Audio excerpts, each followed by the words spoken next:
C'est bon. Vous étiez à l'audience, vous avez suivi comme moi. Si vous avez alors on a constaté que le prévenu, il est là, il dit qu'il ne reconnaît même pas les plaignants dans cette affaire. Comment vous voyez cette déclaration?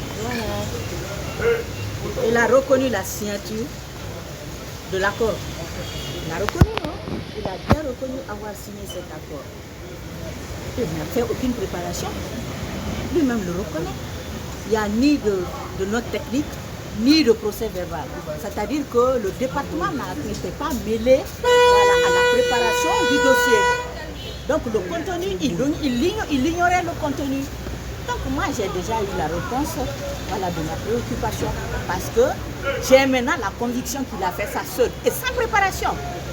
Un ministre a tout un cabinet, c'est-à-dire des experts techniques qui l'accompagnent pour l'orienter, pour le guider dans la rédaction des actes administratifs.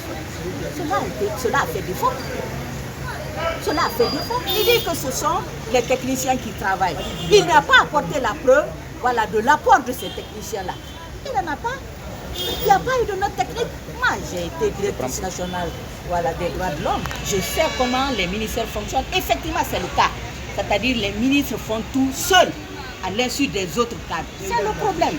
Comment un seul ministre, un ministre seul, d'un département, fait des choses comme ça et puis prend des engagements au nom de l'État seul? C'est seulement en Guinée qu'on voit ça. Dans les départements ministériels, c'est les ministres qui travaillent seuls. Les autres cadres sont exclus et c'est ce qui est en train de le rattraper comme ça. D'un autre côté, il dit aussi qu'il ne connaît même pas, qu'il ne sait pas encore comment il va reformuler. Dans les conditions normales, ce n'était pas une entreprise qui doit les poursuivre. Non seulement c'est l'État. Nous le poursuivons parce que l'accord là, ce prétendu accord là, repose sur les licences du Bankina. C'est ce que je vous ai dit depuis le début. Justement, ma question me revient. J'allais dire, il dit jusqu'à présent qu'il ne sait pas ce pourquoi il est devant la cour. Qu'est-ce que vous allez dire par rapport? Mais il a reconnu avoir signé l'accord, non? Mais concrètement, il ne sait pas encore. C'est ce qui l'amène ici parce que l'accord est faux. Comment un accord, une convention entre États peut se passer sur les licences d'un particulier? Comment cela est-il possible?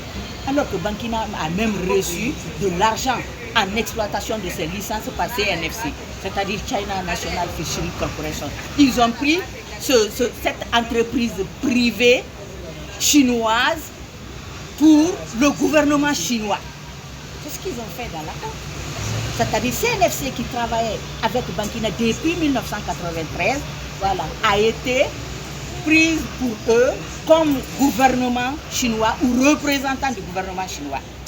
Maintenant, tout cela peut être possible. Mais pourquoi encore exploiter les licences de Bankina? C'est que il y a du fait. On a aussi constaté un peu d'incidents entre vous et la défense en disant forcément ils ont voulu que vous employiez en fait la courtoisie, mais ce que vous n'avez pas voulu, c'est-à-dire l'appeler monsieur ou docteur. Oui, parce que ça, c'est pas prévu par la loi. Et tout le monde a été obligé de me suivre. J'ai bravé tout le monde parce qu'il n'y a aucune disposition de la loi qui dit qu'il faut appeler les partis, les justiciables, colonels, élage, mademoiselle, monsieur. Ça n'existe pas. Judiciairement, les partis sont appelés par leur nom et prénom. Ils étaient confondus parce qu'il n'y a aucune disposition qui m'impose à l'appeler monsieur Ousmane Kaba. Il n'y en a pas. Merci.